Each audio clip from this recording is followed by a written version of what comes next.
long-term stable cash flows, and that ended up being the right thing to do. The other thing I've learned is just buy the market. Like, betting on hedge fund guys and, stock pickers, there aren't too many good ones. So, to the average person out there that's watching this right now, let's say they're making $50,000 a year, $40 to $80,000 a year, living all across America. How do they go from maybe month to month, not really being able to save too much, to then being able to have discretionary spending, to start to live a life of comfort? Like, what is, if you could instill one idea, one belief into them that could hopefully bridge that gap, what would it be? Well, the hardest part of that is the discipline it takes to decide that you're going to put aside 10 or 15% every week. It's so hard to do that because there's always the next pair of sneakers you wanna buy that you don't need. People are weak. They don't have discipline. Don't buy shit you don't need, and if you look at yourself and see all the clothes you have you don't wear, you bought them because you had a whim for it or something, but you basically wear the same 2 pair of jeans and 5 T-shirts.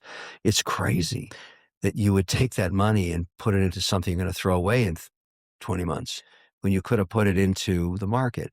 And the way you put it in the market, if you don't understand the market, you don't have a brokerage account, download one of these apps that does it for you on your phone, link your bank account to it, and just transfer in 10% each week. Obviously, I have the one I like is Beanstox, but it's not the only one.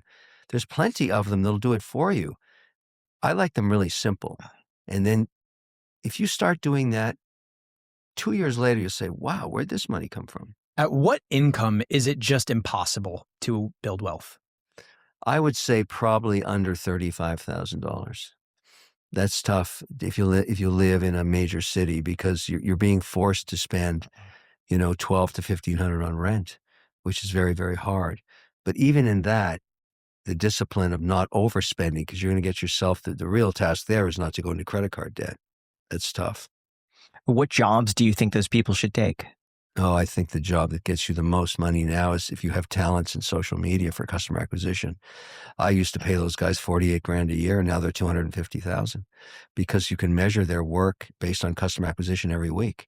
So most of them become contractors. They make $500,000 a year because they know how to take content, turn it into a 59-second ad on social, and acquire 200 customers. That's a very specific. So remember, everybody say you have to be an engineer, an engineer, an engineer. Now you want to be an artist again. Write stories, acquire customers, know how the social media platforms work, know how to post on TikTok versus LinkedIn versus Twitter versus Instagram. Those people in their early 20s are so valuable now. So if you know how to use your phone, somebody wants to hire you. So if you were to go back in time with the specific skill set that you currently possess, is that what you would do, or Yeah, would you yeah, do I would some? use my editing skills to make 15s, 30s, and 59s, and I'd basically say, "Look, pay me, $100 for each customer I acquire for you." I'd make millions.